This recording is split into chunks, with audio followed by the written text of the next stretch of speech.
Just a note before we start. Our show talks about touchy subjects that may be difficult for some of our listeners. Take care of yourself. If you feel you need to seek help, see the links at the end of our show notes for resources.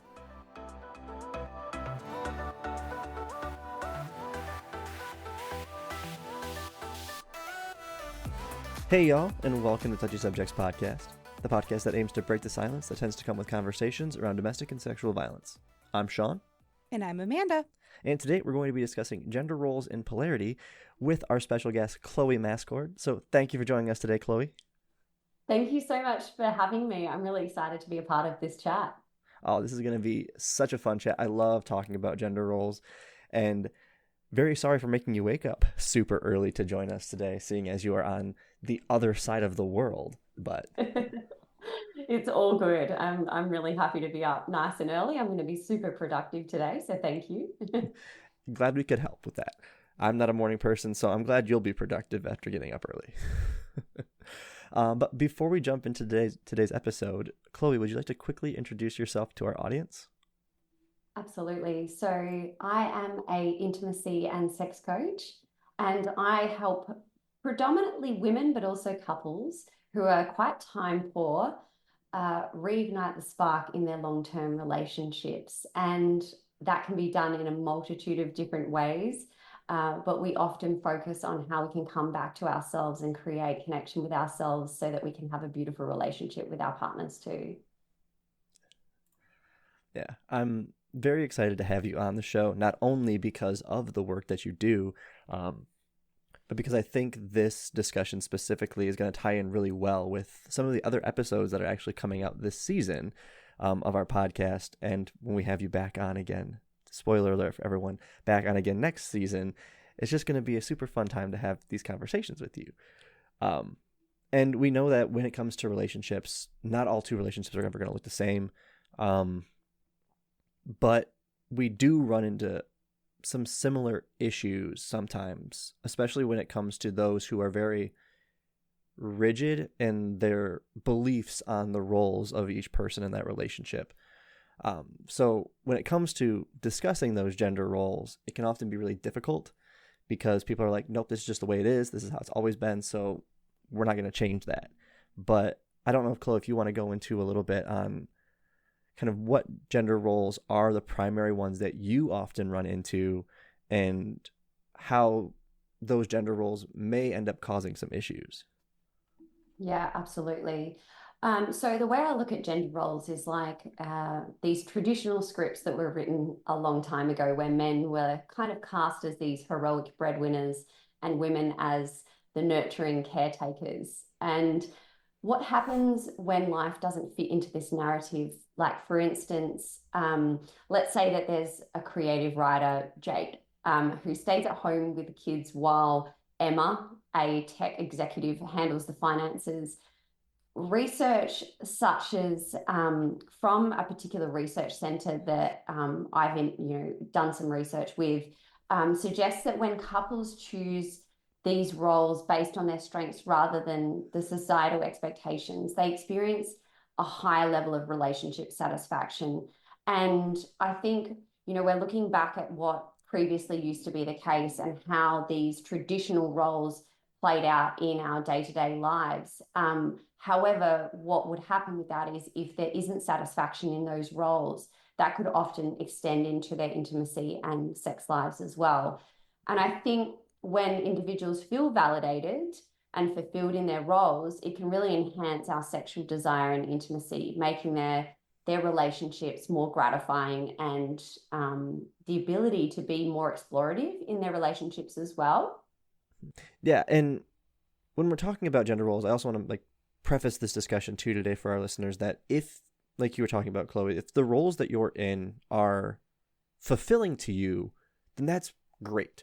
So let's say you are a woman who finds it very fulfilling to be in that nurturing caregiver role. That's perfectly fine. But it's when you run into a partner trying to force their other partner to be in a role that they don't necessarily want to fulfill or they don't feel is a strength of theirs, and they're going to start to have that kind of disconnect. And that's or when kind of really society what we're is trying to push someone into that role and you're going along with it because this is what society says you're supposed to do. So it's not even necessarily just your partner trying to push you into that role, the world and your culture and your history all trying to have you in there as well. Yeah. Yeah, absolutely. And I think it's really important. I love that you highlighted about, Sean, about the strengths and what's important for us to lean into. What are our strengths, and also what are our interests as well, because that's going to help enhance the day-to-day partnership that we have. And it's also going to leave us with a higher level of satisfaction in the relationship if we're doing things that we want to do. And I know that we get so caught up in what society tells us we should and shouldn't do. But I think if we're leaning into things that us as an individual couple, because every couple is unique, what we really want and what works for us, then, I'm a huge advocate for creating the type of dynamic and relationship that works for you. Yeah, whenever I have discussions on gender roles, I always use my relationship as like an example for people, because my wife and I are very not in line with what societal gender roles would put us in. I am not the breadwinner. I work for a nonprofit. My wife does brain surgery. There's a bit of a difference there on pay scale, right? I love cooking. My wife doesn't really care for it. I am the far more emotional one in our relationship, where it's a joke now that when it comes to our kid ever having like an emotional problem, she's just like, go talk to your dad. He's going to be the one to be able to help you with this. So we're very much those like opposite roles of what society really says, but it works so great for our relationship. Absolutely. And I think it can bring that fulfilling feeling to your, dynamic of your relationship.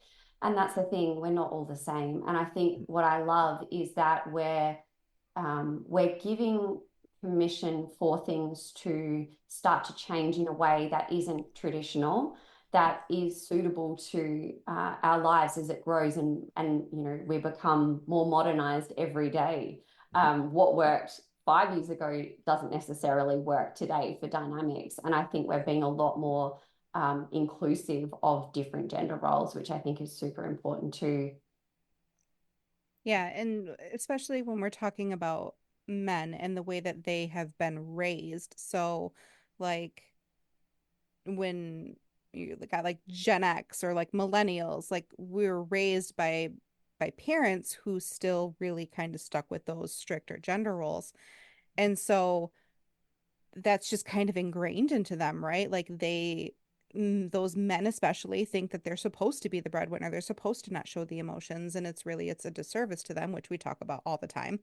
But it's still there, right? Like even if you don't want it to be, like that's still your history. And it happens like all the time in my relationship where my husband will be grieving for something, or he'll have some emotions and like he'll cry and he'll be like, I can't cry. Like, and I'm like, we don't stick to strict gender roles in this relationship. But he's like, I know that with you, but like, this is still what has been ingrained into me through my entire life, that I can't show this sadness. And so, we have to work through that like every single day, even though neither of us want to be in those strict gender roles. It's still so much work. Yeah, because you're breaking out of a pattern that's been there for so many years, and not even just our lives, generationally too. I definitely think it's important to touch on, mental health as well. For men, when we're talking about expressing emotions, even just acknowledging emotions and welcoming emotions and processing emotions is really pivotal for our mental health. Because a lot of men just kind of push it down and feel that they need to be stoic and masculine and show up in a certain way in a relationship, that they're not allowed to open that part of themselves. And that is a real challenge that you spoke about. Like that happens more often than not. I'm just glad that we are starting to welcome in different dynamics into relationships. Yeah, it's fun because it's still things like I obviously like run into it with my friends sometimes too, where as a guy, like I hang with a lot of guys, and some of us are very much more of the like emotional, like we're cool with it, whatever. But we do still have some friends who are like still like the more like stoic guys. Like they're not going to talk about their emotions if they don't want to. And obviously, like, we're not going to force them to do something that's going to make them uncomfortable. But hopefully by us at least modeling it with each other, that they at least know that if that time comes where they're like really feeling something heavy, like they can still talk to us. And that feels like an important piece of it too, is when we're working on trying to change society, it's not easy to do in like a big grand like paintbrush swath, right? Like it's those little incremental changes that we have to make over a long period of time that will eventually get to that point. And sure, I may never make my friend be the emotional dude that would be very funny to see him turn into. But hopefully that by seeing those changes that some of our friends have been able to make, that he at least knows that he can if he needs to. Yeah, I love that.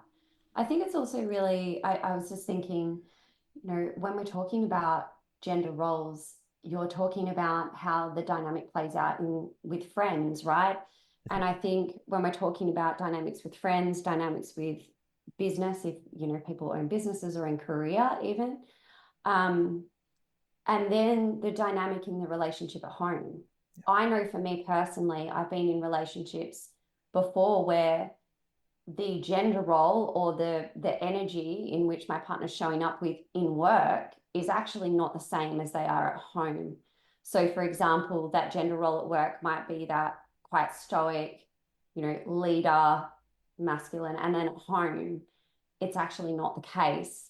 Now, whilst I understand that our roles technically are I was the person that would cook and I was the person that would make sure the household is well looked after.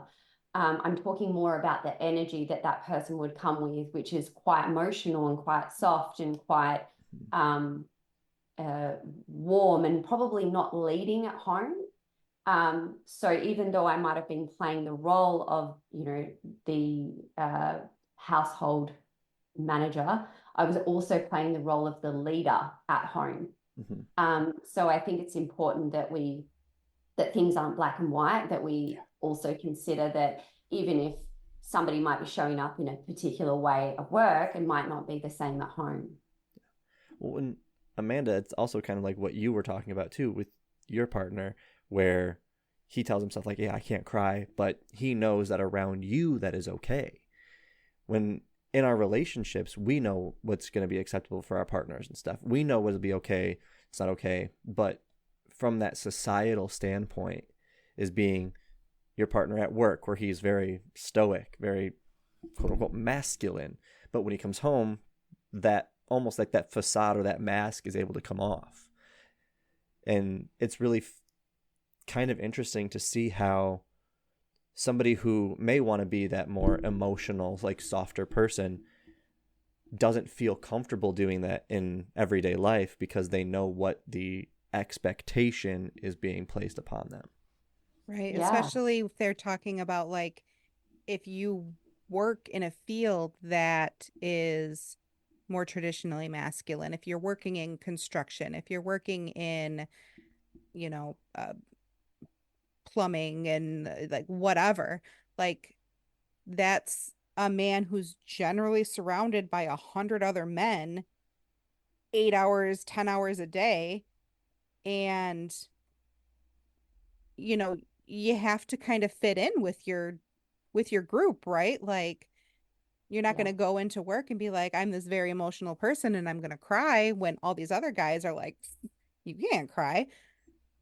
And so there's like a big dichotomy there, right? Like you want to be a different person potentially, but that's not a side of you can show and still still claim that respect at work. Absolutely. I love that you mentioned that about, that men in that really masculine environment, like that's very, very common for, that for men to feel like that, where they can't show that side of them, that they need to fit into the herd and they don't want to be ostracized from the herd. And it doesn't matter the position that they that they have in that dynamic. They might even be the leader or the manager, but they still don't want to be the odd one out. They still want to be part of the group. And so therefore people close those parts of themselves down in order to fit in, which becomes a little confusing, because when you come home, it's like, you know, this change ultimately, are you showing up as the same version at work and with your friends as you are at home? And that can be quite conflicting. I know me as a business owner, it's hard because I'm very heady at work, and then, you know, quite, you know, a little bit in my masculine. I probably need to practice being more in my feminine, but you're in that get shit done mentality, and then you come home and you're like all of a sudden then playing this role of being the nurturer, or the soft energy, or the warm energy at home. Sometimes it takes a bit of a transition period between the two, and I think it's about leaning into what can we do to create a smooth transition between the two, which I think is something that I look at with clients quite a lot. You know, we talk about, okay, what is it that you need to be able to drop into the space that you have at home, that into the role that you want to play at home. It doesn't mean you can't be other things, but what are the things that you can do to reset that between one and the other? Because otherwise you feel like you're carrying kind of the energy from work, or you're carrying the energy from your career, and then at home you're kind of in between, and it doesn't feel good. Yeah, it's like it's like wearing a mask. Like you're playing a role essentially, like in a play at that point. You know what your expectation is, you know what the script has been given to you, this is what you have to do. And then when you come home, like, cool, I don't gotta follow this script anymore.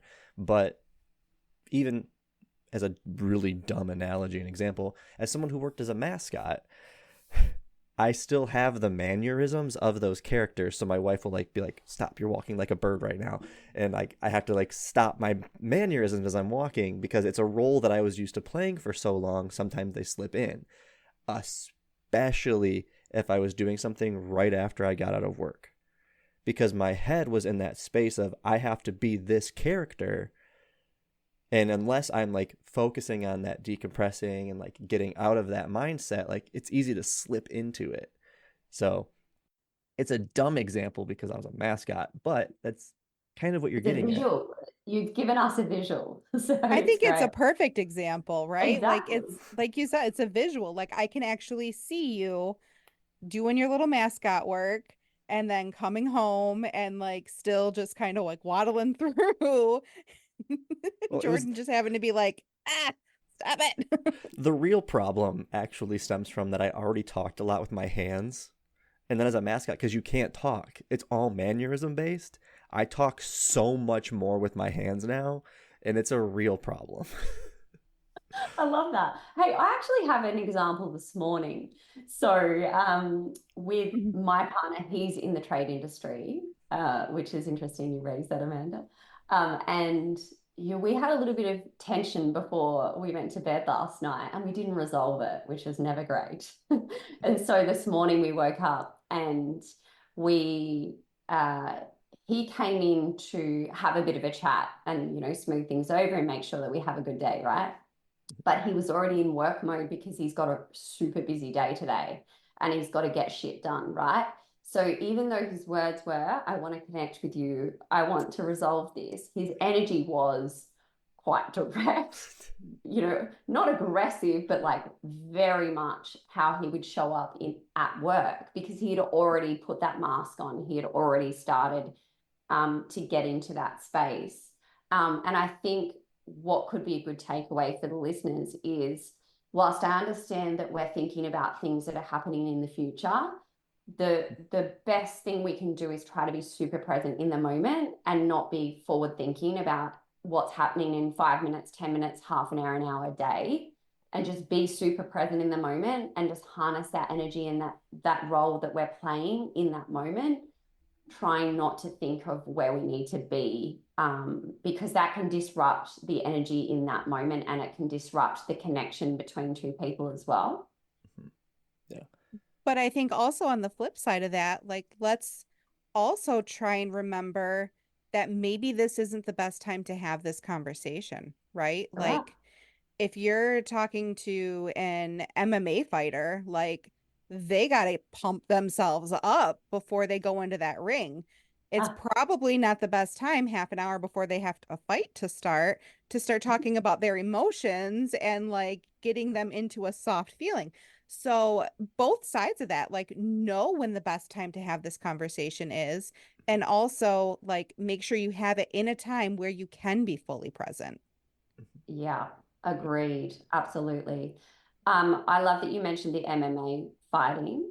I've just recently started training for half marathons, and I think about it like that. And I'm like, the worst time for me to be having a deep conversation or like a soft conversation is like right before I'm about to like need all of the energy and the like Yeah. momentum as I possibly can. Mhm. It's time and a Right. place. Yeah. Well, You be emotionally drained and crying and then be like, okay, I'm gonna go do a 10-mile run now. yeah. Absolutely. I know Well, people in Australia don't, we're Americans, we say miles. Miles, I'm I'm sorry. learning. yeah. I'm Don't learning. don't give me kilometers. I'll never figure it out.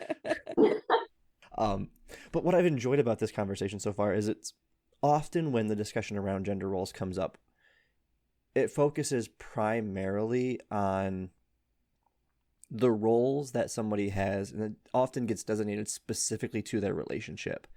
But what I've enjoyed about this back and forth is that it shows how these roles aren't like your quote unquote like permanent role. Like we all understand the scripts that we have to have for the jobs that we do. We understand the scripts for our relationships with our friends.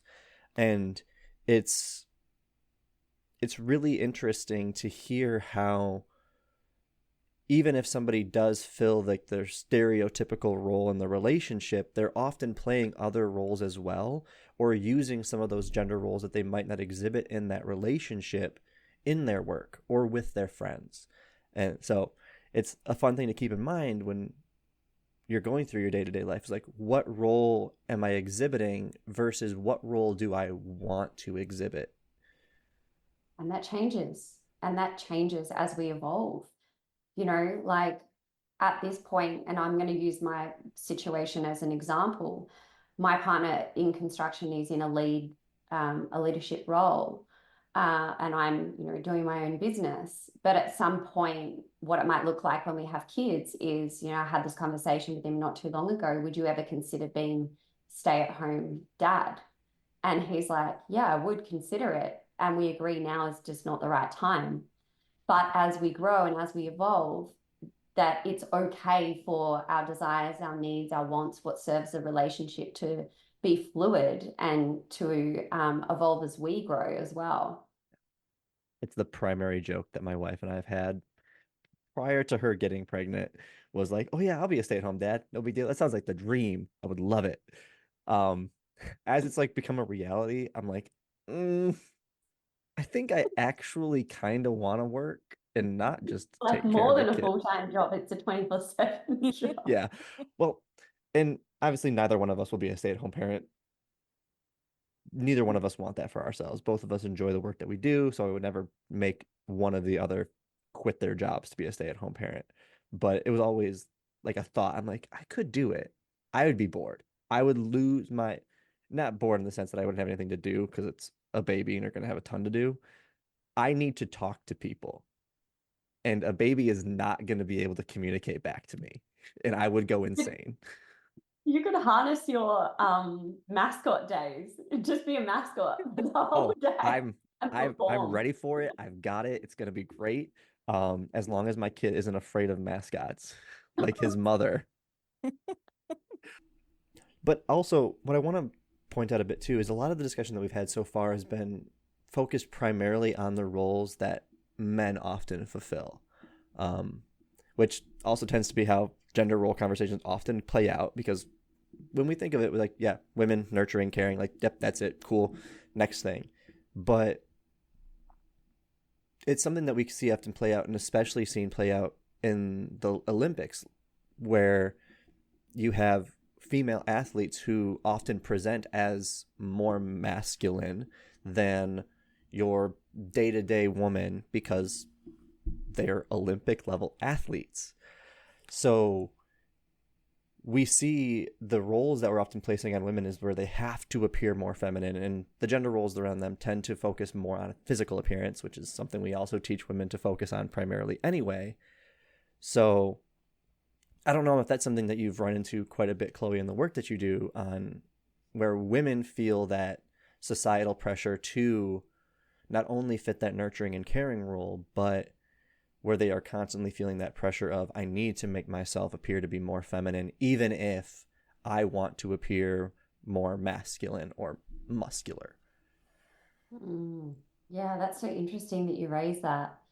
I think I want to talk to the types of clients that I have, and the types of clients I have are normally either business owners, which I think this is relevant to. So what I notice more so is that a lot of women in business who have successful businesses have felt the need to step into the masculine role in order to be respected, in order to be valued, in order to get success. And so that's what I've seen more commonly than what you're speaking to. I haven't seen that where women are feeling the need to look more feminine, but really deep down they want to embody more masculinity. I've seen it more the other way, where they're in their masculine and feeling the need to show up that way, and there's this yearning part of them to tap into that softness and that nurturing part of them, where they're just in their head all day and aren't in their body. And I think, that's what I notice is a big distinction between the masculine and feminine energy, is that feminine energy and that space is normally in the heart and in the body. And then when we're running in this masculine energy, it's in the head. So women that are in business and needing to wear 1,000 hats during the day are quite up here, and not dropping into the body is not serving them personally, professionally, and also in their relationship as well. Because when we live up here, we're over analyzing, we're very analytical, whereas we're not trusting our intuition. And that's a beautiful thing that I feel is very strong in most women, is our intuition and trusting our gut and having this inner knowing. Yeah, and thinking about it in the sense of like that business owner and stuff too, like you said, when you're at work, like, you just gotta get shit done. And that tends to be the energy that does get attributed being more masculine, is like focused, dead set on something. Let's get it done. Let's just buckle down, where we're not going to take into account anything else until we finish this job. And that part of it feels kind of like, I guess for lack of better phrasing, kind of sad to me, is that when women are put in those leadership roles, they feel the need to have to focus more on some of that masculine energy, when they may want to exhibit more of the feminine energy in their work, but be it through the expectations of the role that they're in, or the expectations they believe are being placed on them by the society or their workplace, they're not able to do so. And I think it plays out with men too, where like my role for my job, like I tend to have to be a little bit more like caring, empathetic, which is me at a baseline anyway. Like I'm not the super stoic dude. So I know I would never work really well in a construction site, because that's never going to, my energy will never be able to fit that to where I feel comfortable being there. And it's just unfortunate that that's how these energies often like will play out, is like you have to wear that mask, but that mask isn't doing the best for you and who you are. And I think if we could get to a point where we are just allowing people like, yeah, you can get shit done, that's fine, but you can get shit done and still be feminine, and you can be very emotional but still be masculine. Yeah. I love and that even just the assignment of those traits to masculine or feminine, like why does the get the shit done attitude have to be viewed as masculine energy when we all just need to get shit done most of the time? Like even if your mom at home with kids and you're trying to get them ready to go to the grocery store, you can, get shit done energy more than anyone, right? Like, so, like, just that, even that whole thought process of these are what masculine energies are and these are what feminine energies are. Like, we're all just people. We all have all of those energies. Yeah, I agree with you completely. And I think you're right. I think a lot of and again, we're just talking to, masculine and feminine energies in general. But I think you're right. I think it's just hard because society has decided this. Society has decided at this point in our, evolution that get shit done is more of a masculine trait. But I think everyone's unique and everyone has more dominant energies within themselves. And they're not just, black and white, feminine, masculine. There's all different types of energies we have. And I just encourage people to tap into what feels the most authentic for them. And I think as well, personally, I'm going through a period at the moment of, I went through trying to tap into my more feminine energy, right? Because I was feeling I was really in my head. And so I was like, okay, tapped into more of my softness and taking breaks when I needed to take breaks and be more in tune with myself. Then I realized that, okay, that other extreme is also not what feels authentic to me. But if I can tap into productivity and being really efficient with my time and still harnessing those energies, then that's exactly where it feels authentic to me. And I think it's about just playing with it a little bit and, maybe harnessing a little bit more and masculine energy over here and feminine energy over here and finding a balance that works for you. And then obviously the dynamic of the relationship. But I think what we can focus on and actually control is ourselves and how we show up and what we choose to do. But I love that you raised that. And I think it's important that we don't, continue to perpetuate the problem of generalizing and, labeling masculine, feminine energies in a certain way, because it's really, it's unique to the individual. Mm-hmm.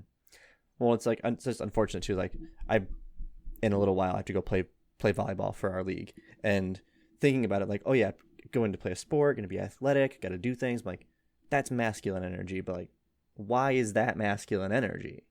Why am I associating that way? And oh yeah, well, it's because society has told us like men are the ones who are supposed to be more physically strong, men are supposed to be the ones who are more athletic. So yes, that's going to be masculine energy, when it's just athletic energy.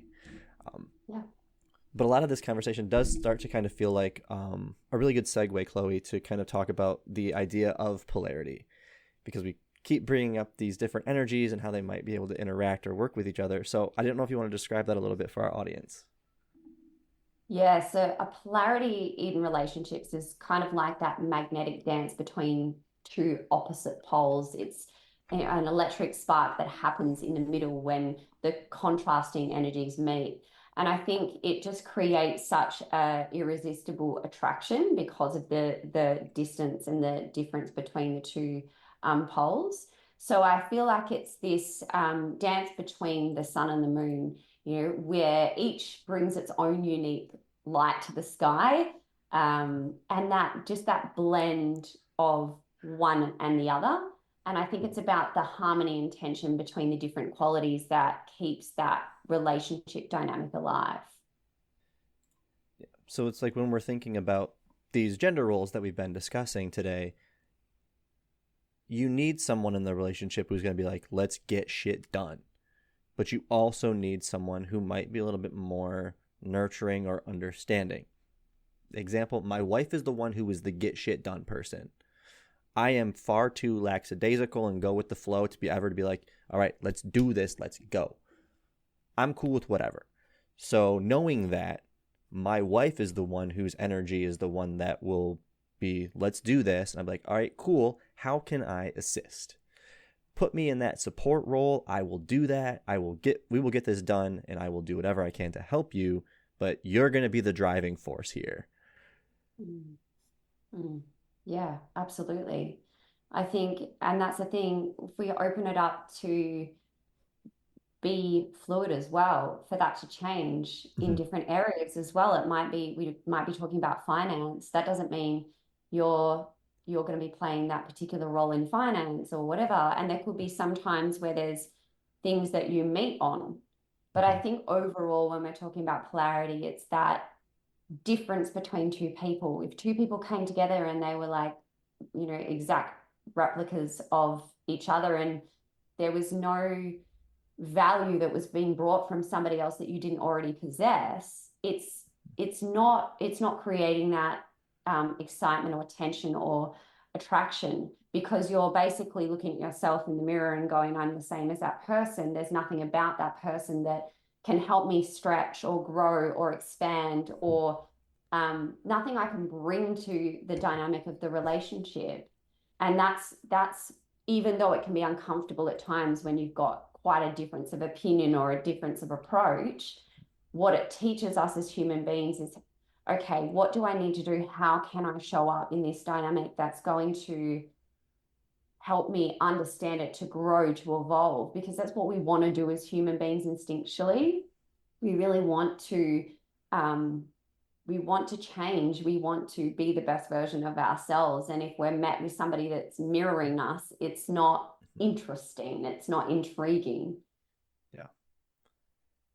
I love the point of the conversation about like there being able to be some fluidity to it. Like maybe in our finance world, like I'm the person who is like, nope, we've got to make sure we save the money and we have to have all these bills paid and let's do what we can to get this credit card paid off so we're not paying interest.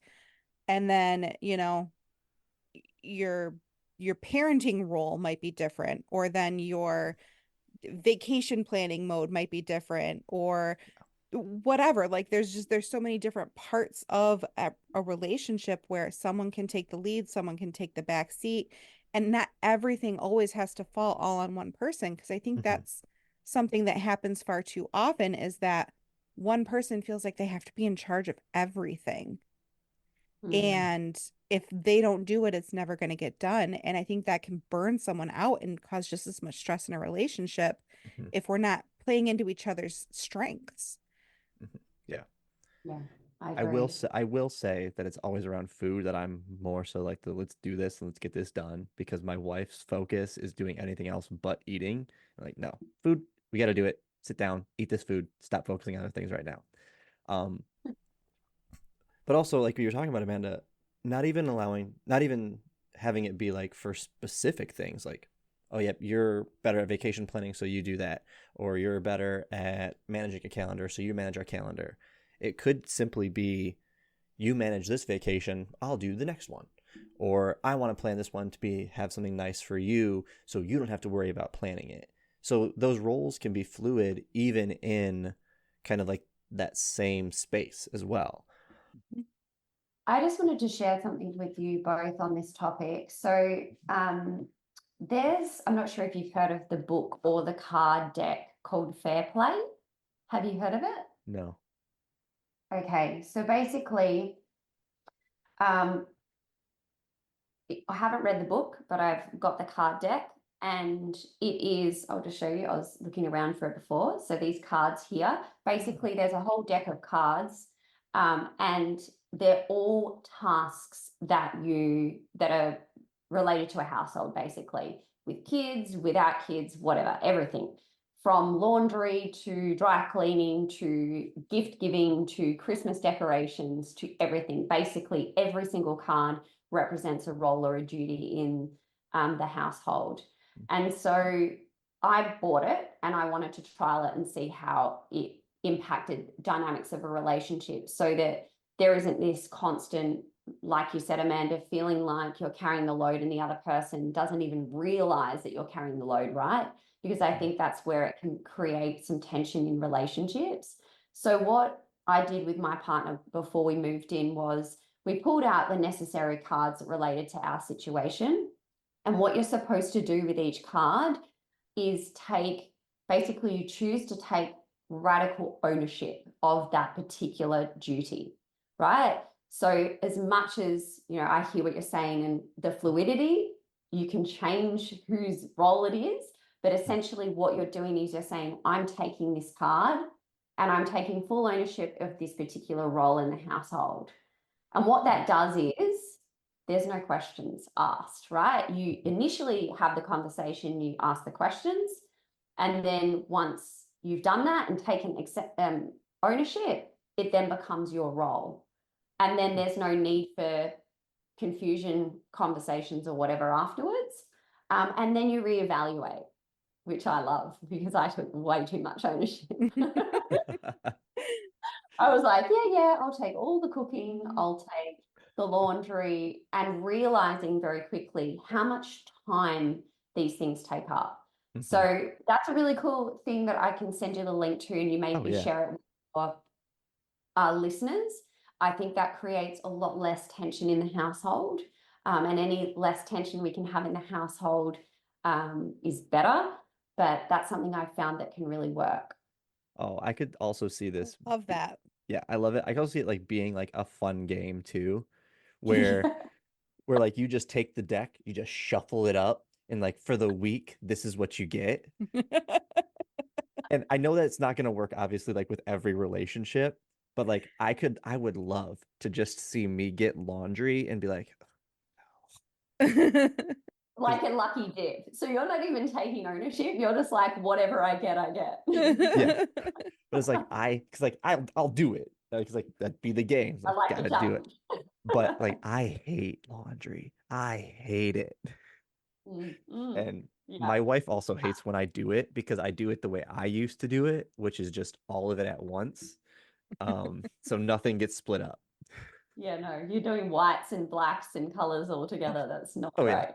Oh yeah, There's also a podcast episode that's actually I listened to first before getting the deck, and I'll definitely share it with you guys. And I like that you raised Sean about how to make it fun and light, because this podcast episode, the whole time they're just laughing. They're sharing it with the listeners about how they played it out, and they're just laughing about it the whole time and making it fun and enjoyable. And I think that's really important too. Yeah, because like you want your relationships to be fun, right? Like that's the whole point. Like if you're not having fun in your relationship, you need to evaluate it and figure out why it's not fun for you. But if you can get something like this where you end up in a role that you've never done before, not only does it like one, possibly enhance your skills, or if you do laundry like I do, just ruin a bunch of laundry, you at least get an understanding of what your partner is typically going through when that is their primary role or what they primarily do in the relationship. Like I do all of the cooking in our relationship. So if Jordan got cooking for a week, she could gain a better understanding of cooking. If I got laundry and did laundry the right way, I would get a better understanding of all of the thought and planning and processing that she's going through with doing it. So it could just be also another way to gain a better respect or a better understanding of what your partner is also doing as well. Yeah, and that's super important. In my head, I'm imagining this game like a draft pick. Like, all right, I'm going to go and I'm going to get the card that I hate the least. And then you're going to go and you're going to take the card you hate the least. And then by the time we get to the end. Yeah, that's exactly how it is. Or one you're really good at. Like I took hosting.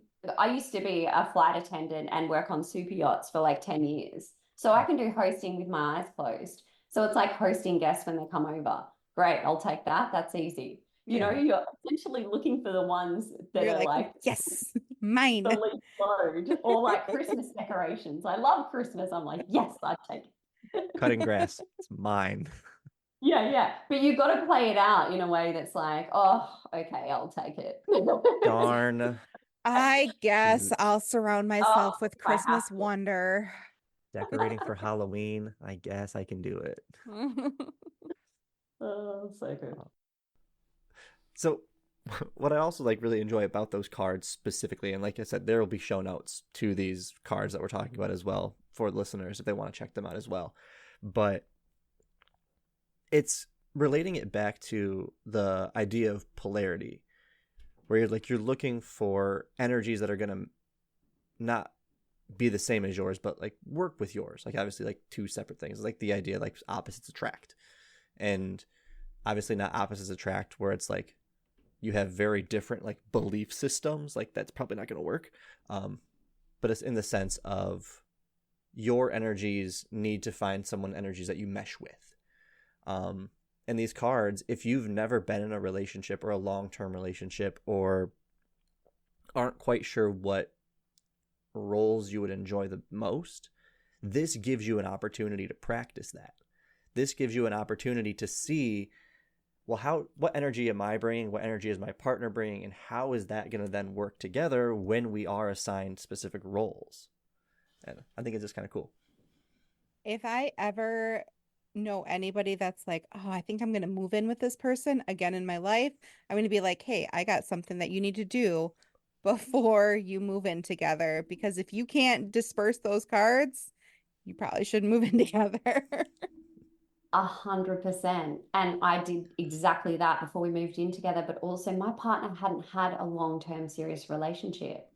And I saw that and I was like, you know, that within itself is a really challenging thing. And, you know, I'm glad that you brought that up, Sean, because if you're what you're essentially trying to do is lighten the load, lighten the pressure, lighten the difficulty of, you know, relationships in general. And if we can take some stress or resistance off, it's better for everyone. And it is a really good indicator on how you're able to communicate about things as well. You know, if you can't communicate and work out whose role's what, then maybe it's a communication challenge, not a division of roles challenge or working out who's doing what. It's actually how you're communicating with each other. Yeah. So looking then at that communication piece, Chloe, because we've talked about how we have certain social scripts that we all have learned to follow, or not, at least not learned to follow, but have learned. Mm-hmm. If somebody is looking at their relationship and is seeing that there might be some tension where both their energies aren't quite meshing super well, or they have been given roles that they don't necessarily align with what they want, what are some scripts that we could give them then to be able to try to start navigating these conversations a little bit easier? Yeah, absolutely. So you might be suggesting a swap of responsibilities or a change maybe in responsibilities. And a script might be, you know, what if I handle, you know, the laundry and you take on some of the hosting or the cooking? And so by taking accountability for one thing and requesting your partner to take accountability for the other, it's showing that you've given it some thought before you've come into the conversation, but also you're taking ownership first and you're saying that I'm happy to take this on. Would this be something you'd be happy to take on? And I think that just shows that you've given it thought before you've gone into the conversation, which is important. It also gives you the opportunity to not only assess your strengths and weaknesses, but also your partner's too. Like if you recognize, like if your partner's cooked for you before and like the food that they made was like way better than anything you've ever cooked, maybe that's a strength of theirs, but they just don't do it very often. So you could say like, hey, you're really good at this thing that I do. Do you want to do this? And I will gladly take something else that you think more better aligns with your skill sets or what role you would like to have or fulfill. Yes. And I also feel like just because we're good at something doesn't mean we should do it. For example, cooking, right? I'm with you on this, Sean. I'm also hugely into cooking, and that's definitely something I've taken full accountability and ownership of. However, I'm also not giving my partner permission to learn, even though he's not good at cooking, he doesn't like cooking, whatever. That doesn't necessarily mean that's the best outcome. So therefore, I'm kind of, you know, robbing him of the opportunity to grow a skill as well. And I think by having conversations and, you know, being curious with these particular roles that we play in our household or in our relationship, we're actually able to explore possibilities of expanding our capabilities and learning new things. Right, because in like these long-term relationships, we never know what's going to happen in our lives. If you are fully in charge of all of the finances and then you have something happen, well, now you're in the hospital and you can't do those things, and your partner has zero idea how to make sure that the light bill gets paid, like that's a disservice to your whole relationship, your family, whatever. So like we have to still kind of play back and forth with that a little bit and be like, I need you to at least learn enough of this so that you could function in this role if needed. And I will learn enough about mowing the lawn that if you broke your leg, I could still do those things. Mm. Right? Like we have to learn a little bit of those other roles, even if it's not our primary. Mm. Yep, agreed. I think it's also a really good script would be about discussing the work-life balance. I think in particular when we're talking about those standard gender roles and let's say one person is working a lot more than the other, um, I think a lot of the time couples will maybe avoid difficult conversations when they're feeling overwhelmed. They might just avoid having the conversation until something kind of has to give. So I think a good way, a script that you could potentially use for, discussing that work-life balance is um, acknowledging that you both work hard, whether that be working hard to provide for the family financially or in a nurturing way. But saying, I love how hard we both work, but I've noticed you seem really overwhelmed lately. I was wondering if we might reevaluate how we're balancing things, not just outside, but also at home. Maybe there's a way that I can support you more so that you have more downtime. What do you think? And I think, finding a way that is more relaxed and happy for both parties. And I think we're a lot of the time focused on, I'm overwhelmed, I'm feeling a little bit resentful, I'm not getting enough time. But I think sometimes if we can acknowledge in our partner when we're seeing something in them, it's actually prompting the conversation to be more noticeable of other people. And then hoping, that will be reciprocated at some point as well, rather than just having these scripts for, I have an issue and I'm not getting my needs met. It's about acknowledging our partner and witnessing when they're maybe feeling overwhelmed too, is a good strategy. Yeah. And it's I guess like a good example of this real life example is today with my wife and I, because today I'm working a little bit later than normal. I have a volleyball game that I have to go play. So me as our primary cook, I'm not going to be able to cook a meal today. Like that time frame isn't there.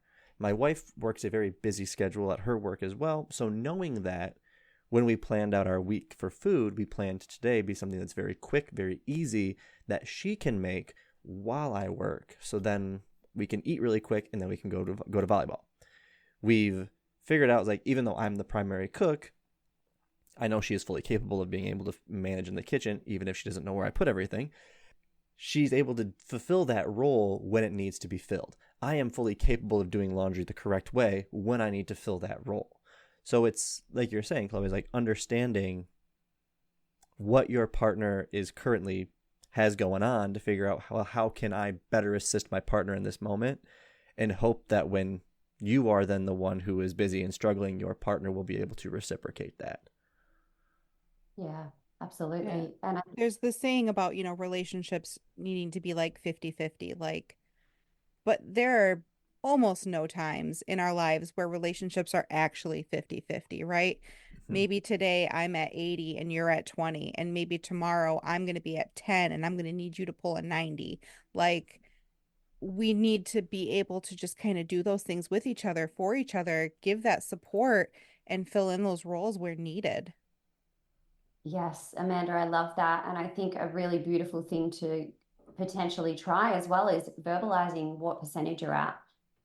Hey, I'm at 60. Okay, well, I'm at 40. So or I'm at 40 and the other person's at 60, and the person who's at 60 going, all right, I'm going to pull a little bit more here, or I can offer this. I can do this. Is this going to help?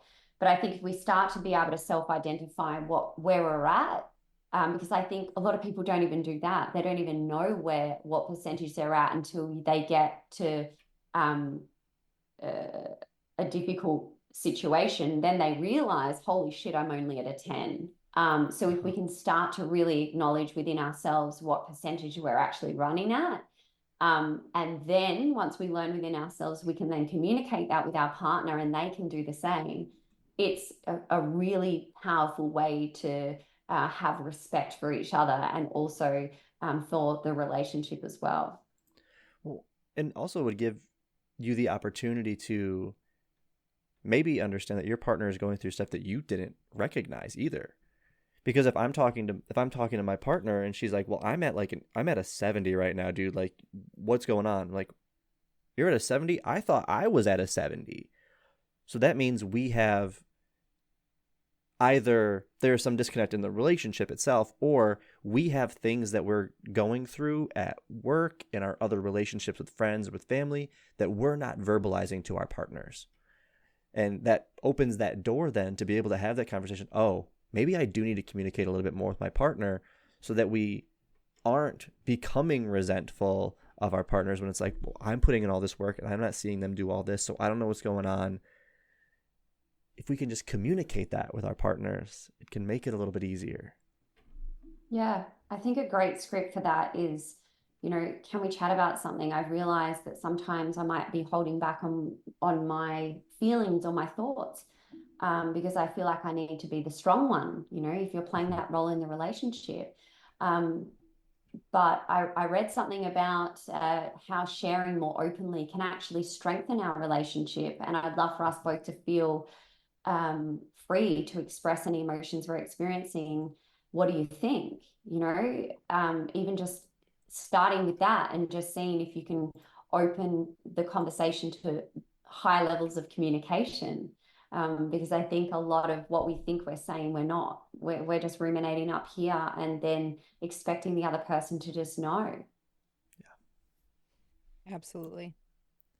I think that happens more often than we probably want to admit in our own relationships, even within our own selves. Like, I will think about something like so much that I'm like, how could you not know that this is how I'm feeling about it? When they're like, what are you even talking about? Like, I didn't even know that was something that bothered you. But in our own heads, like, I've had this conversation 100 times. Where were you? Oh, not in your head, apparently. So Even like the passive aggressive, you're like doing the dishes and you're like eyeballing your partner and like slamming the dishwasher and they're like completely no idea what's going on. And you're like, how can you not know that I'm annoyed? right. I'm just like throwing knives into the sink here. They're just, whatever. It's one of the Turn things that the TV volume up. I routinely feel bad about, like, things like that in my relationship too. Where it's like, if I see Jordan come home and I've been home for like an hour, and then she comes home and immediately starts like doing laundry or doing the dishes, I'm like, oh, I was here for an hour. I definitely could have done that. Like, I will like run to like assist her and like, I promised you this was gonna get done. I just didn't do it when I got home. She's like, I know. But that's just who she is. Like, gotta be done. Gotta get done. It's ready. It can be finished. So it is a fun part of it. It's like we both know that we're doing those things because that's just how it plays out. Where again, I'm more go with the flow. But it is really fun when I hear the dishwasher open from the living room and I'm like, oh shit, I didn't do the dishes, and just run into the kitchen to help her. You sound like my partner. It's so funny. It's like you don't even need to be passive aggressive sometimes No. because it's like an immediate prompt. It's like I start to get the vacuum out and then I can see he's like, oh, I need to be doing something. I should do Yes. something. And I don't even need to say anything. And I'm like, okay. Well, it's like, because like she's not asking me for assistance in this moment because she's fully planning on doing this herself. But it's the fact that like, oh, she's doing something. I should be doing something other than just like sitting here playing video games right now. Like, Lazy. yeah. But then also sometimes when I'm like, look at me doing stuff. You should be doing stuff too. I think I'm maybe just not there yet, Amanda. I'm sure I'll get there. I'm, can guarantee as the relationship evolves, I will be there too. I've been married for 14 years, so Okay, it's coming. Good to know. yeah. Good to know. I have to look forward to. Yeah, exactly. I do actually have one more script that I want to share with you because I feel this is really important, given that a lot of listeners are probably parents. And a script that you could maybe use for addressing, gender expectations or roles in parenting is, I've noticed that sometimes we default to certain roles with the kids.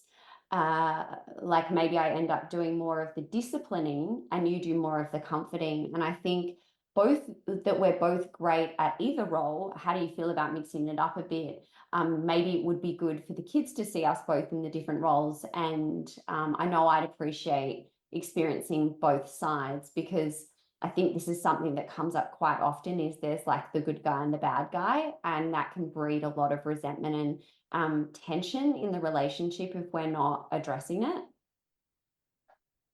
Yeah, I think that's a great idea. I don't think anybody wants to be known as the parent who did all the discipline, right? Like the one who always said no, or the one who always said go pick up your room, or whatever. And we have to willingly be able to step outside of our comfort zone and maybe become that disciplined parent so that our partner doesn't have to always fulfill that role. Yeah. Absolutely. I don't have kids. I don't know. But hey, Jordan and I already talked about it, and she's like, you're gonna be the one that's gonna be able to be there more emotionally for them. She's like, I'll be easier to discipline. I was like, it'll be super easy for me to discipline my kids. Super easy. I say that now before my kid's born. But I was like, all the best. if they're being a fuck, they're gonna know. Okay. I'll make sure they do. Yes. Thank you, Chloe, for being here today. We've really enjoyed this conversation. This is always fun. But before we sign out, do you have any closing thoughts for our listeners? Yeah, look, I just think to round it off is just the importance of communication, and how communication can really, without necessarily having to change gender roles or do anything differently, just creating conversation around it can be really, really valuable for you. So if you're able to utilize some of the scripts that we spoke about and incorporate them into the relationship, and be a little bit curious with your partner and their feelings about certain things, and sharing your thoughts, I feel that can create a really beautiful level of connection in your relationship that is beneficial for everyone. Yes, we are always strong advocates for just having better communication in relationships, because it's something we can always improve upon. So thank you so much, Chloe. And then before we sign out, do you have, if people wanted to find you on social media, where could they find you? Absolutely. So I also have a podcast. My podcast is called Honey.ed, Intimacy Made Easy. And on Instagram, I'm at the Honey.ed.official. And my website is www.honey-ed.com. And I also have a freebie that I'd love to offer the listeners. And you can find that freebie at my website, just with /freebie, but I'm sure you include that in the show notes. And that's how to reignite your libido in less than 15 minutes. Awesome. Yes, all links to all of those will be in the show notes, as well as a link to your podcast, so people can check that out too, because Chloe is amazing. Please check out her podcast as well. Awesome. Thank you so much for having me. Yes, you're welcome. Thanks for being on with us today, and we can't wait to have you back. And thank you all for listening today. Please follow us on Facebook, Instagram, Threads at TouchySubsPod to keep up to date when we have new episodes and other content going out. Please email us any questions, comments, or concerns to touchysubjectspodcast@gmail.com. And please rate and follow us on your favorite podcast listening app. It really does help the show out. And in the meantime, don't be afraid to challenge, ask, and discuss when it comes to touchy subjects.